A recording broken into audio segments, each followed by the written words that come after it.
Et bonjour à tous, aujourd'hui on se rejoint pour un nouveau tutoriel où on va voir comment récupérer des données d'un RAID 1 sur un NAS Synology. Donc pour ce tutoriel, on utilisera donc notre machine virtuelle qu'on a utilisé les deux tutos précédents, donc notre AD 2016, et une machine virtuelle qui est en fait un NAS Synology virtualisé. Donc sur notre serveur AD 2016, j'ai installé Synology Assistant, qui me permet de récupérer l'adresse IP du NAS Synology sur mon réseau. Donc j'ai déjà procédé à la partie configuration initiale du NAS. Donc je vais déjà configurer un nom d'utilisateur, mot de passe, administrateur. Donc ici, je peux me loguer sur le Synology. Alors ici, sur le Synology, on voit qu'il n'y a pas de volume de créé. On voit ici dans le petit onglet stockage qu'il n'y a aucun volume créé. Tout simplement parce que je n'ai pas encore ajouté de disque à ma machine virtuelle. Ici, je vais donc aller dans Settings et je vais ajouter des disques. Donc je vais ajouter deux disques en SATA de 500 Go. Voilà, donc maintenant on voit que j'ai bien deux disques de 500 Go connectés en SATA sur mon NAS Synology. Je clique sur OK et donc si je reviens dans la console, à présent je vais dans le gestionnaire de stockage. Et ici, je vais pouvoir voir que j'ai bien deux disques de 500 Go et donc le disque de 8 Go qui contient la partition système puisqu'il s'agit là d'un Synology virtualisé. À présent, j'ai donc mes deux disques de 500 Go. Je vais donc créer un groupe RAID pour multiples volumes puisqu'ici j'ai deux disques. Ce sera donc un RAID 1.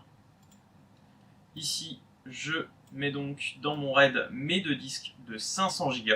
Je vous rappelle que le RAID 1 est un RAID basé sur la réplication des disques. Le disque A est répliqué sur le disque B. Je ne veux pas de vérification de disque. Ici, on est dans un environnement virtuel, donc pas la peine de faire de vérification. Une fois que mon RAID est créé, je vais à présent monter un volume sur ce groupe RAID. Ici, j'attends que mon RAID passe en statut normal, voilà. Et je vais donc créer un volume. Ici, attention, petite subtilité, mon système de fichiers sera en externe 4. C'est grâce à cela que je vais pouvoir lire les données de mon RAID endommagé depuis mon poste AD 2016. Mon volume est maintenant créé, je peux donc ouvrir le File Station afin de créer un répertoire partagé sur ce volume. Ici donc, je crée un répertoire partagé que je vais appeler partage. Je clique sur OK. À présent, je donne les droits de lecture-écriture pour l'admin et pas d'accès pour les invités.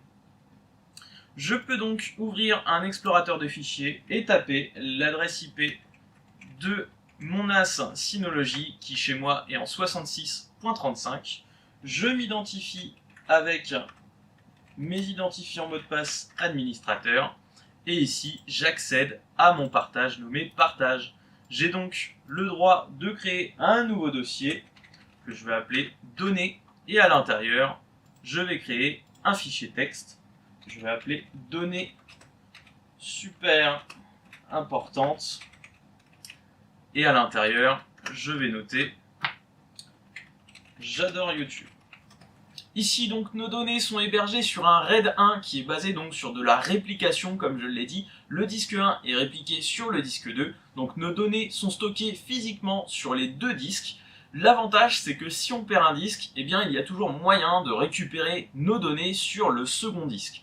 Et ici c'est tout à fait ce qu'on va voir, on va arrêter brutalement notre NAS Synology, on va extraire un des disques et on va tenter de le relire sur notre machine AD 2016.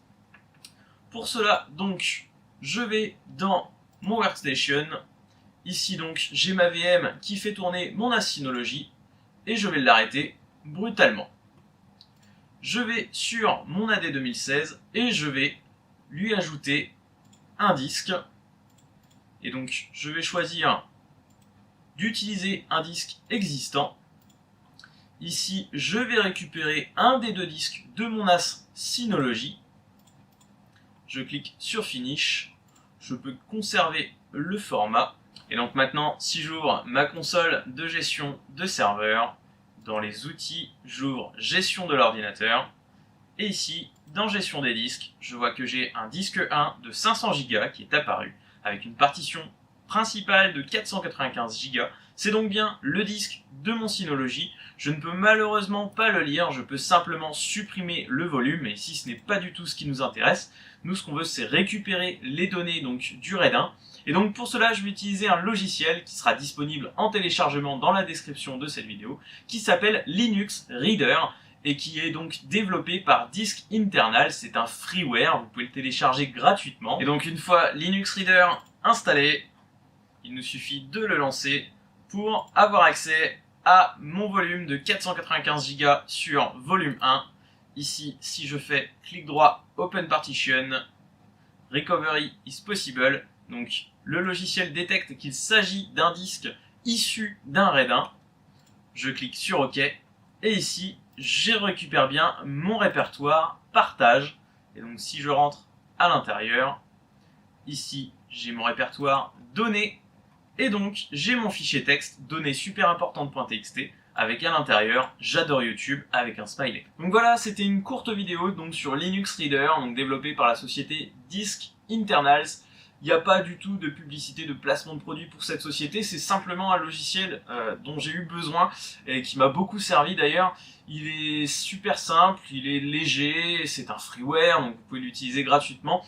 Et donc voilà, j'ai juste eu envie de le partager avec vous, j'espère qu'il vous servira également autant qu'il m'a servi. J'espère que cette vidéo vous aura plu, si c'est le cas n'hésitez pas à mettre un petit pouce bleu, à vous abonner à la chaîne.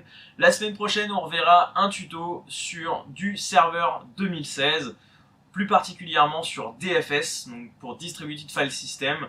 Je vous dis à samedi 14 h et d'ici là, portez-vous bien.